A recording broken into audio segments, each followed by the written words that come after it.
तो बिल्कुल flat market है 19,790 पे इस वक्त, और बैंक निफ्टी है 44,631। आईटी वाले में थोड़ा सा दबाव, इन्फोसिस को देखिए, एचसीएल को देखिए, टीसीएस देखिए, बहुत थोड़ा सा दबाव। आईटी इंडेक्स लगभग 1% के आसपास कमजोरी है, यही इसी कारण से बाजार में थोड़ा सा प्रेशर बना हुआ है। आज के मेहमान सर्वेंद्र श्रीवास्तव हैं। सर्वेंद्र जी नमस्कार। बहुत बहुत नमस्कार नीरज जी। क्या इशू है भाई निफ्टी को लेकर के? अब देखिए, जो पिछले शो में हमने बात की थी कि एक उछाल जो उसको पॉसिबली थोड़ा ऊपर लेके जा सकता है रेंज में, तो रेंज के अपर एंड पे आ गया है। 19,350 से लेके तकरीबन 19,750 19,800 तक की ये रेंज रही है। तो आई थिंक रेंज के अपर एंड पे है, और मैंने तब भी लास्ट शो में भी यही रुझान दिया था कि भाई अगर रेंज के अपर एंड पे आए तो मुनाफा थोड़ा बांधें, और जो एग्रेसिव ट्रेडर्स हैं वो पॉसिबली शॉर्ट भी कर सकते हैं। और मेरे हिसाब से अगर आप 19,800 19,850 की रेंज में शॉर्ट कर रहे हैं तो 19,950 के ऊपर आप एक क्लोजिंग ओनली स्टॉप लॉस रखिए। 19,956 के ऊपर आप एक क्लोजिंग ओनली स्टॉप लॉस रखिए निफ्टी में। और मेरे हिसाब से यहाँ पे शॉर्ट टर्म में ट्रेड शॉर्ट का है, तो बेच के काम करें और मान के यही चलें कि भाई 19,350 19,400 दोबारा आएगा at least, if not more. TCS में क्या करें? अब तो खबर उबर सब हो गई। जी, आपकी आवाज कट गई। टीसीएस में क्या करें? अब तो खबर भी आ गई, सब रिजल्ट आ चुके हैं। जी, तो देखिए, आईटी में मैंने लास्ट शो में भी हमारी बात हुई थी कि आईटी इंडेक्स का एक अच्छा उछाल, एक अच्छा मूव यहाँ पे खत्म हो रहा है। मेरे हिसाब से पुल बैक जो है वो कहीं यहाँ पे खत्म हो रहा है, और अब थोड़े यहाँ से जैसे मार्केट में हमारा ध्यान है वैसे हमारा यहाँ पे भी ध्यान है कि दबाव यहाँ पे बने रहेंगे। सो आई थिंक इन एरियाज के आसपास 3550 3600 के आसपास टीसीएस में प्रेशर्स रहेंगे। जब तक 3630 के एरिया को डिसाइसिवली क्लोजिंग ओनली बेसिस पे क्लियर नहीं करता, तब तक मुझे लगता है कि इसका तो रिजल्ट आ गया। अब मुझे नहीं लगता कि ये बहुत ज्यादा 3650 के ऊपर टिक पाएगा। ओके, 3650 के ऊपर टिकने की संभावना कम है, आज थोड़ा दबाव में भी है। चलिए दर्शकों सवाल लेना शुरू करते हैं फटाफट। पीयूष दिल्ली से जुड़ रहे हैं हमारे साथ। पीयूष जी नमस्कार, सवाल पूछिए अपना। सर नमस्कार जी। सर, मेरे पास 300 शेयर गुजरात गैस के हैं। I bought at 353 rupees, 453 rupees, 453। क्या करना है इसको? I can hold for long also, और मतलब प्रॉफिट जो या बुक करना है प्रॉफिट लॉस। सरवेंद्र जी क्या किया जाए गुजरात गैस में? 452 पे इन्होंने लिए, 453 पे, 425 चल रहा है। नुकसान बुक करें या प्रॉफिट के लिए इंतजार? नहीं, देखिए काफी लेट हो गए हैं। आई थिंक इन्होंने पहले लिया होगा तो इनके काफी अच्छे पैसे भी बन रहे होंगे, बट आई थिंक काफी वेट कर लिया इन्होंने। आई थिंक अब यहाँ पे इन भाव से तो मुझे लगता है कि भाई मोटा मोटी 700 750 वाली चीज मोटा मोटी नीचे में एक अच्छा 400 तक का करेक्शन देके बैठी है। Multi month multi quarter correction यहाँ पे मुझे लग रहा है कि कंप्लीट हो रहा है। स्टॉक अच्छा है, मेरे हिसाब से तो इनको बने रहना चाहिए। थोड़ा इसको टाइम दे दें, 9-12 महीने दे दें। आई थिंक पैसे भी बनेंगे और भाव भी आएगा, और 10-15% का इनको कमाई भी हो सकता है। बट मेरा थॉट खाली यही है कि भाई इसको तकरीबन 400 के आसपास बड़े अच्छे सपोर्ट से 390 400, तो वो रेंज इसके लिए होल्ड करना नेक्स्ट एक महीने बहुत जरूरी है। तो किन्हीं कारणों से एक महीने में अगर वो रेंज टूट रही है तो दोबारा राय ले लें या उस समय एग्जिट कर लें, बट फिलहाल बने रहें एक महीने के लिए 390 के नीचे स्टॉप लॉस रख के। 390 के नीचे स्टॉप लॉस, अदरवाइज बने रहिए, इसमें पैसे बन सकते हैं। अगला सवाल है प्रभाकर का मुंबई से। प्रभाकर जी नमस्कार, पूछिए सवाल सर। नमस्कार सर, भरपूर बहुत दिन के बाद मेरे को कॉल मिला है। मेरा दो सवाल है। एक तो SW सोलर है मेरे पास, 393 की बाइंग है, और दूसरा DB रियल्टी 141 का बाइंग है। SW सोलर का पहला तो मेरे को बताओ, बहुत सरवेंद्र जी SW सोलर 1000 शेयर 393 पर। देखिए बहुत ज्यादा बढ़िया शेयर मेरे फेवरेट लिस्ट में तो नहीं है, मतलब रेगुलर कवरेज में नहीं है यहाँ पे। आई थिंक देखिए मैं तो इनको यही बोलूंगा कि बहुत स्ट्रॉन्ग राय इनको नहीं दे पाऊंगा, फिलहाल रेंजेस दे देता हूँ। मुझे लगता है कि नीचे में तकरीबन इसको 290-300 के आसपास बढ़िया सपोर्ट्स हैं उस एरिया में, और 400 के आसपास दम तोड़ देता है। तो बेसिकली आप मान के चलिए 300 से 400 की रेंज है इनके लिए यहाँ पे, जो मैं बता पाऊंगा इनको, और फिलहाल रेंज के लोअर एंड पे चल रहा है तो बने रहे। ओके, और वो DB रियल्टी राइट। देखिए रियलिटी स्टॉक्स और रियलिटी इंडेक्स में जब तक फ्लेवर है और अच्छा चल रहा है, आई थिंक बने रहे। एग्रेसिवली यहाँ पे पीछे से लेवल्स को ट्रेल करते रहे। मेरे हिसाब से जो दो लेवल्स मुझे डिसेंट नीचे की तरफ दिख रहे हैं, वो एक तो पहला है जो थोड़ा मीडियम टर्म लेवल है, वो 140 के आसपास है, और अगर एक short term tight stop loss ही रखना चाहें तो तकरीबन 160 के नीचे। तो आई थिंक 158.40 का एक स्टॉप लॉस टाइमिंग के लिए रखें और ट्रेड में बने रहें DB रियलिटी में। जी। चलिए अब चलते हैं इजराइल, जहां पे मेरी सहयोगी और फर्स्ट पोस्ट की मैनेजिंग एडिटर पलकी शर्मा लगातार मौजूद है और हमें रोज़ अपडेट देती हैं कि वहां इस वक्त चल क्या रहा है। घमासान युद्ध की खबरें हम लोगों ने कल देर रात तक देखी। अब इस वक्त वहां का ताज़ा हाल क्या है, क्या परिस्थितियां बन रही हैं। तो तीन उसके एक्चुअली प्लेयर्स हैं, एक इजराइल है, दूसरा हमास है और तीसरा rest of the world, Arab countries, US वगैरह है। तो एक एक के व्यू समझते हैं। बल्कि इजराइल इस वक्त वॉर फ्रंट पे क्या कर रहा है, क्या उसने अपने ग्राउंड ट्रूप्स को मूव कर दिया है, क्या सिचुएशन है?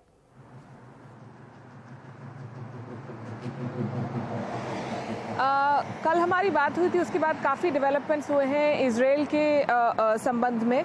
पहली बात तो एक वॉर कैबिनेट बन गई है इजराइल में। तो prime minister Benjamin Netanyahu, opposition leader Benny Gantz और कुछ और लोगों को इकट्ठा करके उन्होंने एक वॉर कैबिनेट बनाई है ताकि डिसीजन मेकिंग तेज़ी से हो सके, ताकि जल्दी फैसले लिए जा सकें कि नई नई चुनौतियों से कैसे निपटना है। और उन्होंने मिल के एक प्रेस कॉन्फ्रेंस भी की कल और बताया कि वो क्या करना चाहते हैं। ग्राउंड ऑफेंसिव अब तय है क्योंकि गाज़ा पट्टी के आसपास जो सीमा है इजराइल से जुड़ती हुई, वहाँ पे काफ़ी दूर तक इजराइल ने अब लोगों को जाने की परमिशन नहीं दी है, अब उसको ब्लॉक कर लिया गया है। और कल एक नोटिस आया था IDF यानी कि जो इजरायली आर्मी है उनकी तरफ से कि अब इस एरिया में जाने को आप क्रिमिनल एक्टिविटी की तरह देखा जाएगा।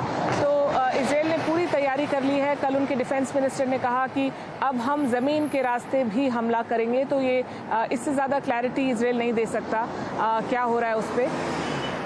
पर इसके अलावा काफ़ी पॉलिटिकल डेवलपमेंट्स भी हुए हैं। कल सऊदी क्राउन प्रिंस ने पहली बार ईरान के प्रेसिडेंट से बात की और उनका भी मैसेज यही था कि जो एस्केलेशन है उसको कम किया जाए, हॉस्टिलिटीज़ को कम किया जाए। किस तरह वो कर पाएंगे वो अभी समझना मुश्किल है, पर ये बहुत बड़ा पॉलिटिकल डेवलपमेंट है इस रीजन के लिए, क्योंकि ईरान और सऊदी अरेबिया एक शिया देश है और एक सुन्नी देश है और उनके बीच में काफ़ी समय से एक राइवलरी रही है लोकल। दूसरा जो इम्पोर्टेंट डेवलपमेंट वो ये है कि आज फॉरेन मिनिस्टर जो हैं US के एंटनी ब्लिंकन, वो जेरूसलम आएंगे और वो भी समझेंगे कि किस तरह की तैयारी की जा रही है। तो ग्राउंड ऑफेंसिव गाज़ा में तय है। इजराइल में ऐसा लगता है कि पल पल सिचुएशन बदलती है, कभी अचानक से बहुत सारे अलर्ट्स आ जाते हैं और ऐसा लगता है कि हिजबुल्लाह का अटैक हो गया। कल काफ़ी सारे अलर्ट्स आए फ़ोन पे, जो स्क्रीन है वो पूरी लाल हो गई। पता चला कि हिजबुल्लाह के लोग हवाई रास्ते से कुछ लोग अंदर आ गए हैं, काफ़ी मिसाइल्स दागी गई हैं। और उसी समय भारत ने भी ऑपरेशन अजय लॉन्च किया अपने लोगों को निकालने के लिए। तो ऐसा लग रहा था कि अचानक टेंशन बढ़ रही है और अचानक जो सिचुएशन है वो पलट रही है और इजराइल के लिए बड़ी चुनौती आने वाली है नॉर्थ की तरफ से। पर बाद में पता चला कि कुछ टेक्निकल एरर था और ये जो अलर्ट्स थे ये फॉल्स अलार्म था। तो इस तरह का उतार चढ़ाव यहाँ पे सेंटिमेंट्स में भी हो रहा है काफ़ी। एक्चुअली बहुत सारी खबरें व्हाट्सएप पे आती हैं, ट्विटर पे आती हैं और समझ में नहीं आता कि कौन सी सच है, कौन सी अपने आप आ रही है, किस तरह से आ रही। अच्छा, ये जो मिस्टर ब्लिंकन आ रहे हैं फॉरेन मिनिस्टर, क्या वो सिर्फ सिचुएशन का जायजा लेने के लिए आ रहे हैं या उनके प्लान अरब के देशों के लोगों से मिलने का इरादा है, स्पेशली सऊदी अरेबिया से भी?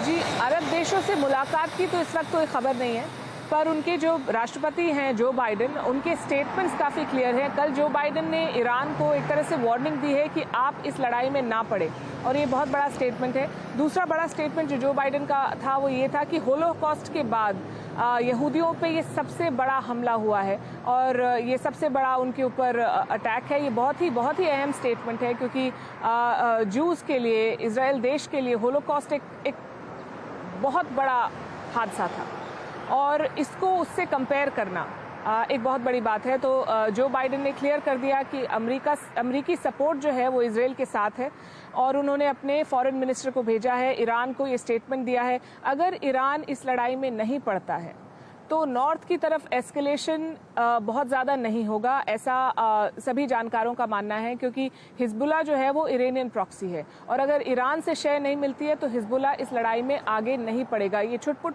घटनाएं होती रहेंगी, यहाँ से एक मिसाइल गई, वहाँ से कुछ हुआ, पर जो फुल फ्लेजेड जो एस्केलेशन जैसा कि हमने 2006 की लड़ाई में देखा था वो नहीं होगा, ऐसा माना जा रहा है। तो अब ईरान क्या करता है, ईरान का क्या रुख रहता है, क्या वो बयानबाजी तक अपने आप को सीमित रखेंगे, क्या वो लड़ाई में उतरेंगे, किस हद तक उतरेंगे, उस पर काफ़ी निर्भर करता है कि आगे क्या होगा।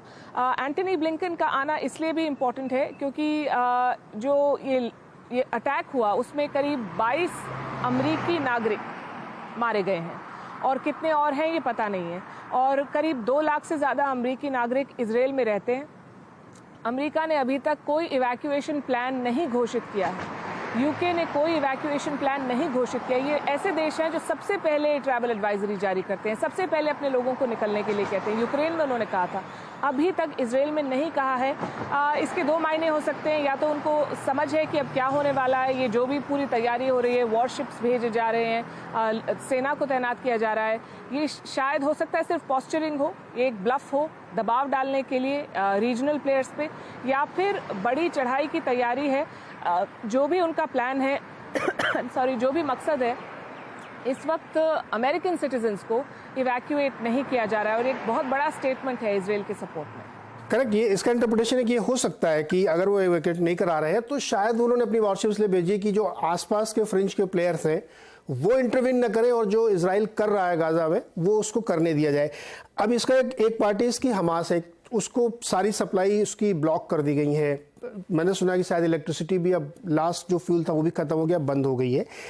क्या अभी भी हमास की तरफ से छुटपुट हमले हो रहे हैं, या अब वो बिल्कुल अंडर सीज है और इंतजार कर रहे हैं कि अब अगला क्या होगा, उनके पास अब कुछ बचा नहीं काउंटर करने के लिए? हमले हो रहे हैं, सायरन बज रहे हैं इजराइल में, रॉकेट आ रहे हैं, पर अब जो मृतकों की संख्या जो बढ़ रही है दोनों तरफ, कल हमने आपको बताया था कि करीब 1200 से ज़्यादा इजरायली मारे जा चुके हैं, आज भी वो संख्या वहीं पे है, उससे आगे नहीं बढ़ी है।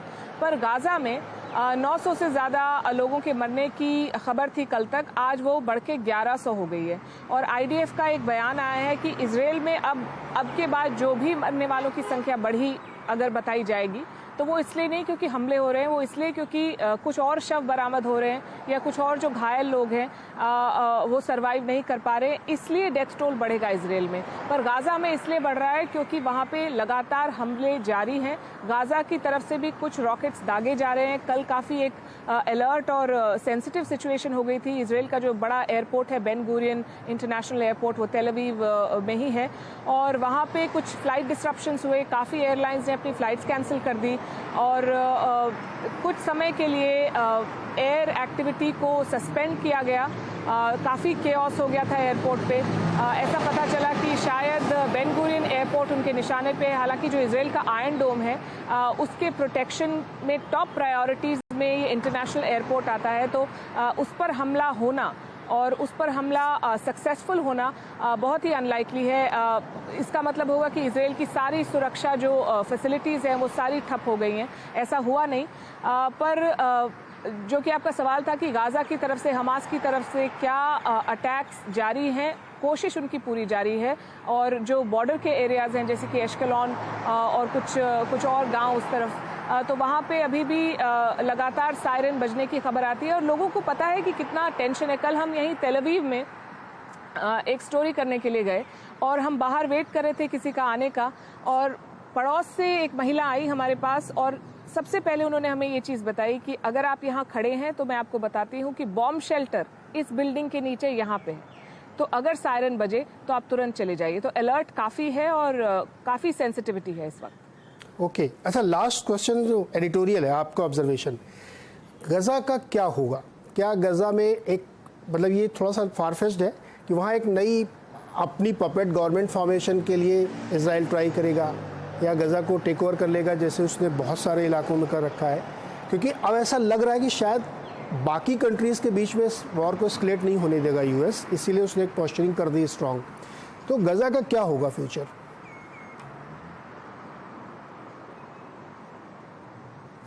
गाजा का फ्यूचर इस वक्त बहुत अच्छा नहीं दिख रहा है, अगर आपको सच बताऊं तो मैं, क्योंकि जो पॉलिटिक्स है उसमें भी कुछ बार्गेन होता है, गिव एंड टेक।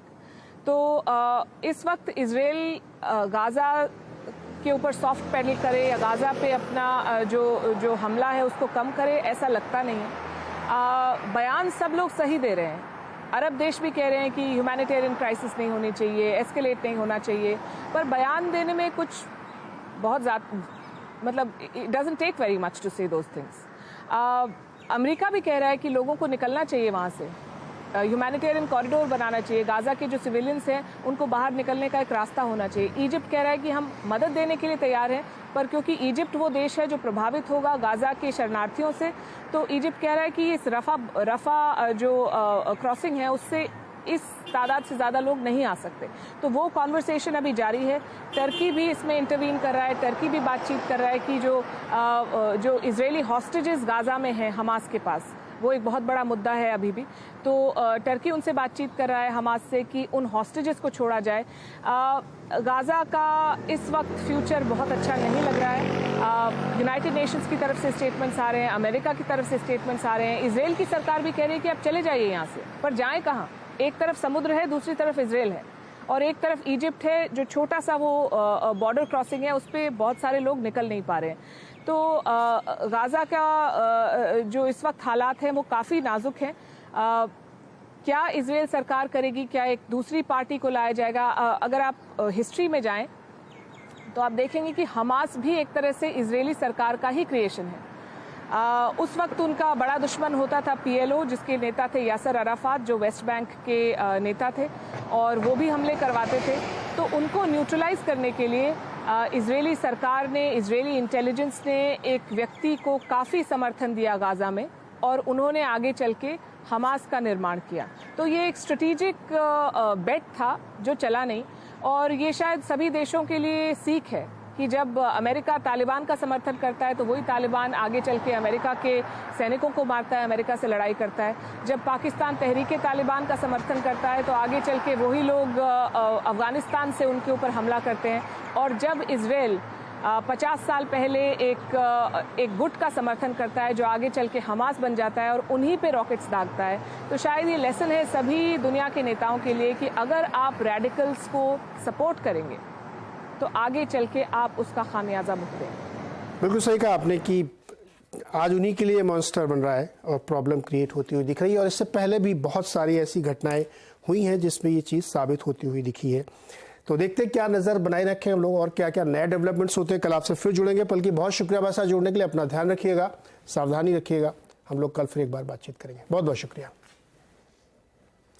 और डिटेल में अगर आप रिपोर्टिंग देखना चाहते हैं तेल अवीव से, इजराइल से, तो आप फर्स्ट पोस्ट की यूट्यूब चैनल पे जा सकते हैं।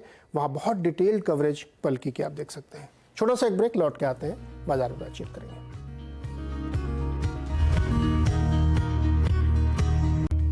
स्वागत है एक बार फिर से आपका। और चलिए फटाफट सवाल लेते हैं। विपिन झा कोलकाता से हमारे साथ जुड़ रहे हैं। विपिन जी बताइए क्या सवाल है। सर मेरा नमस्कार पहले सभी को जी।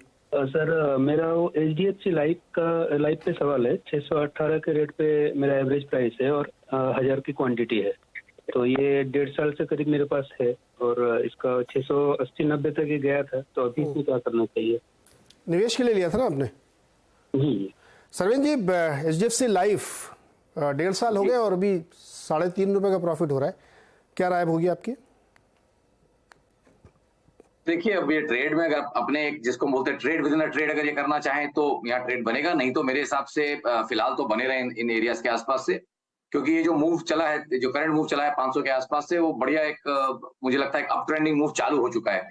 अब नो डाउट उस मूव को ये पचा रहा है, क्योंकि एक काफी शार्प मूव था, तो आई थिंक लास्ट 2-3 महीनों से उसको पचा रहा है। मे बी 1-1.5 महीना और ले ले, बट आई थिंक सेटअप्स अच्छे बने हैं। तो बहुत ज्यादा मुझे 550-570 के नीचे अब जाता हुआ लगता नहीं है। और नेक्स्ट राउंड में जब ये अपना हाई निकालेगा 650 के आसपास जो इसने रखा था, 690 जो इसने अभी एक हाई किया है इस स्विंग में, पीछे वाले स्विंग में, मंथलीज में, आई थिंक जिस दिन वो हाई निकलेगा तो बहुत अच्छे पैसे भी इनके यहाँ पे बनेंगे। तो अब इतना पेशेंस रख लिया है तो मेरे हिसाब से पेशेंस रखना चाहिए। क्वालिटी स्टॉक है और मेरे हिसाब से बने रहे। किन्हीं कारणों से अगर 550 के एरियाज में मिलता है और उनके पास थोड़ा नया पैसा है निवेश करने के लिए, तो पॉसिबली वो थोड़ा एवरेज कर सकते हैं। बट जो जब एवरेज करेंगे तो 530 का एक स्टॉप लॉस भी लगा के रखेंगे एवरेज करने वाली पोजीशन पे। चलिए आज इतना ही। बहुत बहुत शुक्रिया हमारे साथ जुड़ने के लिए और दर्शकों की राय, दर्शकों को मदद करने के लिए, उनको राय देने के लिए। यहाँ पे एक छोटा सा ब्रेक लेंगे और ब्रेक पे जाते जाते आपको कुछ तस्वीरों के साथ छोड़ते हैं। बद्रीनाथ धाम पहुंचे हैं रिलायंस इंडस्ट्रीज के चेयरमैन मुकेश अंबानी। भगवान विशाल बद्री के दर्शन किए और विशेष पूजा अर्चना में शामिल हुए।